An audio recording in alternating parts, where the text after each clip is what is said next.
So a lot of this video is going to seem out of context. I meant for it to be a how-to, even though this isn't supposed to be a how-to channel or anything.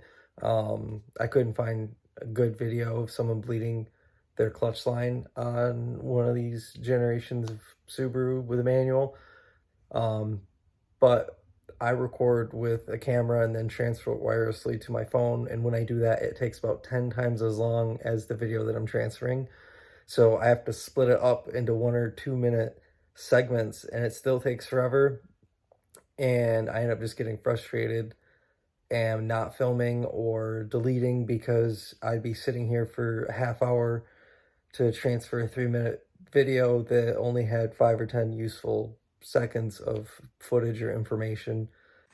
So far, all the footage I've put up has been random car content and talking about my project car and doing an oil change on our Impreza. And I mean for this channel to be a travel vlog, but how we do most of our traveling is road tripping. So that's one thing that if I'm going to try to show the fun of road tripping and using your own vehicle, I think it's important that I show what it's like to actually own a vehicle long term. So far, I bought my car brand new. I had under 100 miles on it when I bought it. I'm rolling 120,000 this weekend. And so these are normal maintenances that you'll need to do if you want your car to last the longest. Because just because you buy a new car doesn't mean you don't have to take care of it. I guess the nice thing about this only being the third video that I'm posting, and practically no one that isn't me has actually clicked on the video. I haven't gotten any questions of, when are you going to travel somewhere? I thought you made this channel to be a travel vlog. That's a good point. We had plans to travel this month.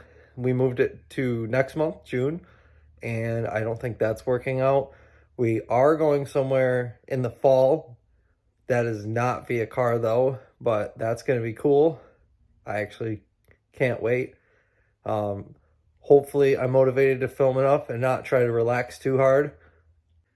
And I shouldn't just say I should say us. Emily hasn't been in any videos because she hasn't had anything to post. We haven't really done a whole lot since I decided to pull the trigger at the beginning of the year and make the channel. One last thing before I go on to the footage I actually filmed with my camera, and I'm getting surrounded by cats right now. The whole point of what I was trying to do for showing how to is pointing out that the slave cylinder on these cars is on the top of the transmission. It's way easiest if you pull the intake off and then you have access to the bleeder there. And I guess one last thing is I did change the spark plugs on it today. I would have loved to film that. It took me a couple hours. You can do it faster, but I had the car on the ground and I was bent over the whole time and I was feeling sore pretty quickly.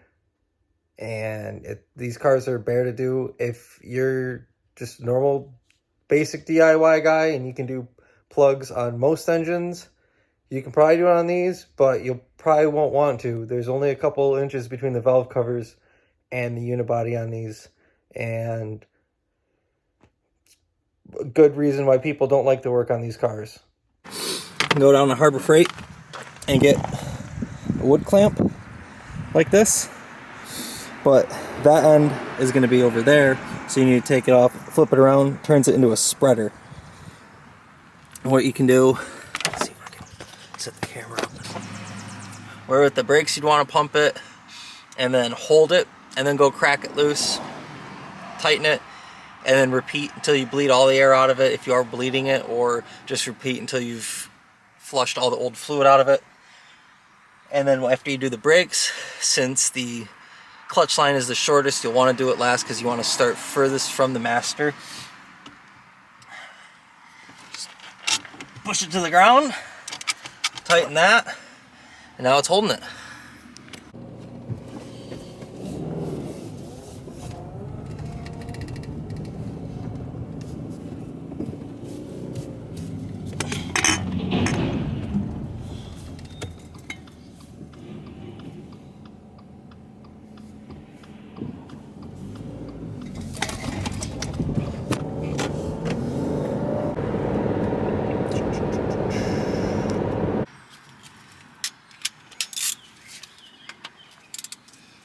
Should only be at 37 foot-pounds.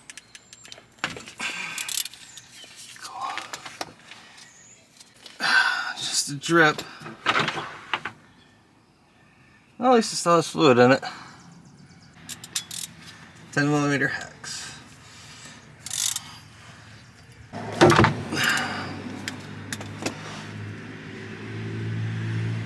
Oh, that stinks.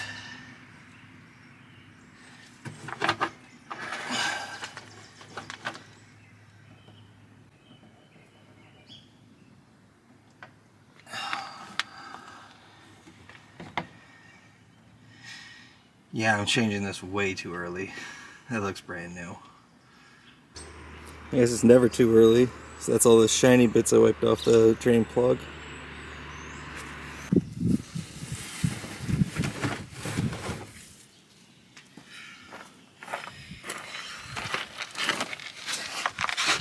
Oh.